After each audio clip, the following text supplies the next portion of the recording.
Sejam todos bem-vindos ao canal Companheiros da Luz. Leitura e estudo do livro O Consolador. Obra ditada pelo Espírito Emmanuel ao médium Chico Xavier. Exame da terceira parte denominada Religião. Perguntas de números 292 a 301. Iniciemos então a leitura do questionário de subtítulo. Segundo Evangelho. Item Religiões. Pergunta 292. Em que sentido deveremos tomar o conceito de religiões? Emmanuel. Religião para todos os homens deveria compreender-se como sentimento divino que clarifica o caminho das almas.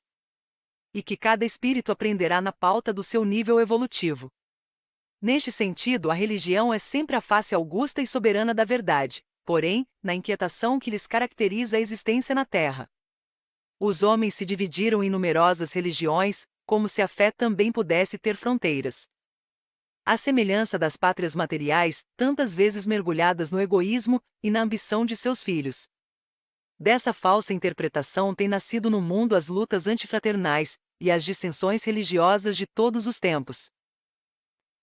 Pergunta 293. As religiões que surgiram no mundo, antes do Cristo, tinham também por missão principal a preparação da mentalidade humana para sua vinda?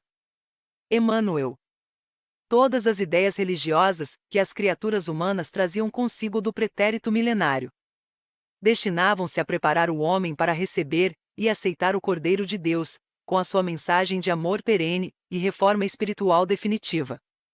O cristianismo é a síntese, em simplicidade e luz, de todos os sistemas religiosos mais antigos. Expressões fragmentárias das verdades sublimes, trazidas ao mundo na palavra imorredora de Jesus. Os homens, contudo, não obstante todos os elementos de preparação, continuaram divididos e dentro das suas características de rebeldia. Procrastinaram a sua edificação nas lições renovadoras do Evangelho. Pergunta 294. Reconhecendo-se que várias seitas nasceram igualmente do cristianismo, devemos considerá-las cristãs, ou simples expressões religiosas insuladas da verdade de Jesus? Emmanuel. Todas as expressões religiosas nascidas do cristianismo se identificam pela seiva de amor do tronco que as congrega, apesar dos erros humanos de seus expositores. Os sacerdotes das mais diversas castas inventaram os manuais teológicos, os princípios dogmáticos e as fórmulas políticas, todavia. Nenhum esforço humano conseguiu deslustrar a claridade divina do amai-vos uns aos outros, base imortal de todos os ensinos de Jesus. Cuja luminosa essência identifica as castas entre si, em todas as posições e tarefas especializadas que lhes foram conferidas. Pergunta 295. Se as seitas religiosas nascidas do cristianismo têm uma tarefa especializada, qual será a das correntes protestantes, oriundas da Reforma? Emmanuel. A Reforma e os movimentos que se lhe seguiram, vieram ao mundo com a missão especial de exumar a letra dos Evangelhos. Enterrada até então nos arquivos da intolerância clerical, nos seminários e nos conventos, a fim de que, depois da sua tarefa, pudesse o Consolador prometido pela voz do Espiritismo cristão, ensinar aos homens o Espírito Divino de todas as lições de Jesus. Pergunta 296. O Espírito, antes de reencarnar, escolhe também as crenças ou cultos a que se deverá submeter nas experiências da vida? Emmanuel. Todos os espíritos reencarnando no planeta, trazem consigo a ideia de Deus, identificando-se de modo geral nesse sagrado princípio. Os cultos terrestres, porém, são exteriorizações desse princípio divino, dentro do mundo convencional, depreendendo-se daí que a verdade é uma só. E que as seitas terrestres são materiais de experiência e de evolução. Dependendo a preferência de cada um do estado evolutivo em que se encontre no aprendizado da existência humana. E salientando-se que a escolha está sempre de pleno acordo com o seu estado íntimo, seja na viciosa tendência de repousar nas ilusões do culto externo, seja pelo esforço sincero de evoluir, na pesquisa incessante da edificação divina. Pergunta 297. considerando que a convenção social confere aos sacerdotes das seitas cristãs certas prerrogativas na realização de determinados acontecimentos da vida. Como interpretar as palavras de Mateus? Tudo que ligardes na terra, será ligado no céu. Se os sacerdotes, tantas vezes, não se mostram dignos de falar no mundo em nome de Deus, Emmanuel. Faz-se indispensável observar que as palavras do Cristo foram dirigidas aos apóstolos e que a missão de seus companheiros não era restrita ao ambiente das tribos de Israel, tendo a sua divina continuação além das próprias atividades terrestres. Até hoje, os discípulos diretos do Senhor têm a sua tarefa sagrada, em cooperação com o Mestre Divino, junto da humanidade a Israel mística dos seus ensinamentos. Os méritos dos apóstolos de modo algum poderiam ser automaticamente transferidos aos sacerdotes degenerados pelos interesses políticos e financeiros de determinados grupos terrestres, depreendendo-se daí que a Igreja Romana, a que mais tem abusado desses conceitos, uma vez mais desviou o sentido sagrado da lição do Cristo.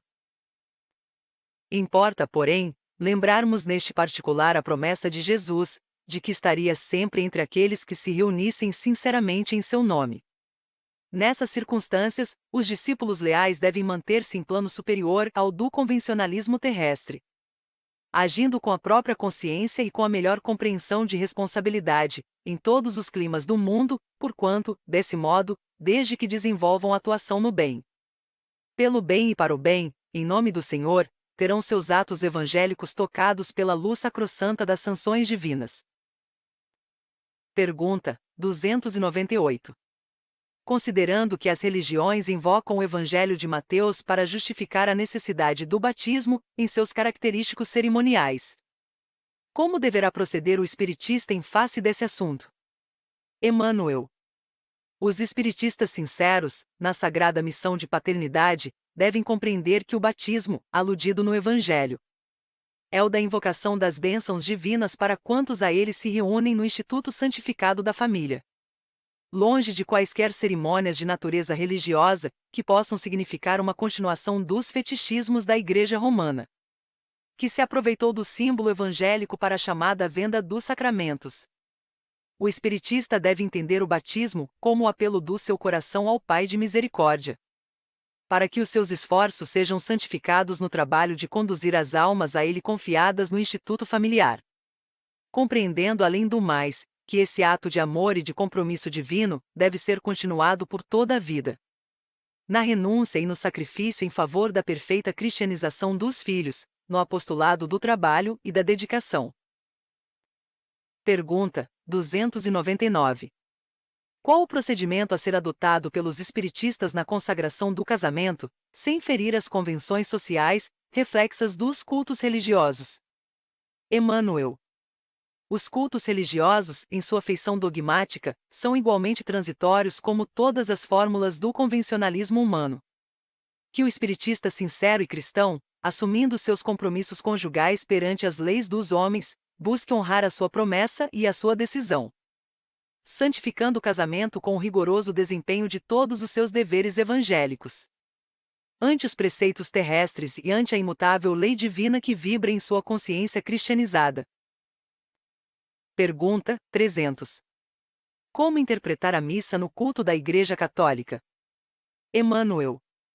Perante o coração sincero e fraternal dos crentes, a missa idealizada pela Igreja de Roma deve ser um ato exterior, respeitável para nós outros, como qualquer cerimônia convencionalista do mundo, que exija mútua consideração social no mecanismo de relações superficiais da Terra.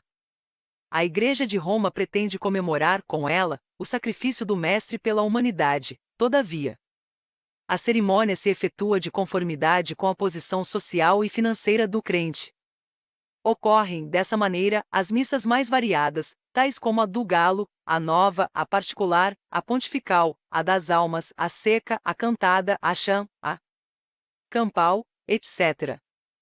Adstritas a um prontuário tão convencionalista e tão superficial, que é de admirar a adaptação ao seu mistifório, por parte do sacerdote inteligente e afeito à sinceridade. Pergunta 301. As aparições e os chamados milagres mencionados na história da origem das igrejas são fatos de natureza mediúnica? Emmanuel. Todos esses acontecimentos, classificados no domínio do sobrenatural, foram fenômenos psíquicos sobre os quais se edificaram as igrejas conhecidas. Fatos esses que o Espiritismo veio catalogar e esclarecer, na sua divina missão de consolador. Chegamos ao final da leitura deste questionário. Não percam a leitura do próximo de subtítulo. Terceira parte, Religião. Segundo, Evangelho. Item, Ensinamentos. Obrigado por apoiarem nosso canal. Curtam, comentem, façam a sua inscrição e compartilhem. Boa reflexão e que Jesus abençoe a todos. Deus, Cristo e caridade.